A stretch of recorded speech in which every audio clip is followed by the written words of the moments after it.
आज आपण नवीन एक प्रश्न घेऊन आलो आहे बुद्धिमत्ते संबंधी। 13, 15, 19, 27 व यानंतर किती येतील? पर्याय आहेत आपल्याकडे 35, 27, 32, 30। आता यासाठी आपण तुम्ही विचार केला असेल, जसं तुम्ही मला सांगितलं की 13 + 2 15, 15 + 4 19, 19 अधिक किती मिळवले 8 27 आणि मग 8 दुनी पुन्हा 16 मिळवले तर इथे येतात 43। पण आपल्याला पर्यायामध्ये 43 दिलेले नाही, म्हणजे आपलं हे लॉजिक इथे लागत नाही।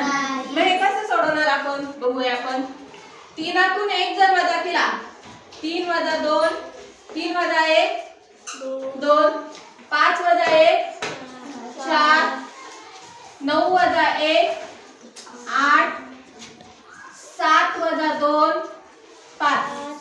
बघूया आता 13 + 2 15, 15 + 4 19, 19 + 8 27, 27 + 5 किती येणार आहे 32 आहे का पर्यायामध्ये? म्हणजे आपलं उत्तर येणार आहे पर्याय क्रमांक 3। आलं लक्षात सर्वांच्या?